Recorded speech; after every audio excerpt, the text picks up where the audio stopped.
Un massacre le jour de Noël. C'est le triste spectacle découvert hier par un habitant de Haute-Marne qui a filmé la scène. Regardez-moi ça. En arrivant dans le bas de la pâture, là, j'ai commencé à voir des premiers moutons qui étaient en sang. Il y avait deux, trois moutons qui étaient encore debout, il y avait du sang partout, il y en avait des égorgés. Puis je vous dis, c'était le chaos, quoi. Vraiment un chaos, quoi, de voir ça, quoi. C'est choquant même.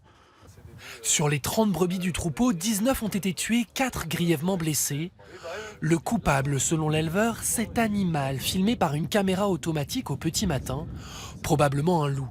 L'Office français de la biodiversité chargé du constat n'a pas beaucoup de doutes, car les attaques se sont multipliées dans le département. Le père de l'éleveur ne pensait pas que son fils pouvait être touché. On savait qu'il y avait des attaques de loups, hein, mais donc nous, la clôture avait été refaite, électrifiée. Donc jusqu'à présent, on pensait qu'on allait passer à travers, mais résultat des courses, on n'a pas passé à travers. En Haute-Marne, près de 150 attaques de loups ont été recensées cette année. L'animal est en train de s'installer dans le département avec de premières naissances confirmées au printemps.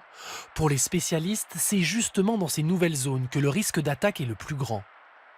Une des raisons majeures pour lesquelles on a autant de dégâts dans ces zones-là, c'est que comme c'est un front de colonisation, on n'a pas encore mis en place les mesures élémentaires de protection. Certaines peuvent prendre beaucoup de temps. Par exemple, placer un chien de protection, ça peut prendre au moins 2 ans. En attendant, il recommande de renforcer la présence humaine autour des troupeaux. Cette attaque est la pire jamais enregistrée en Haute-Marne depuis le retour du loup.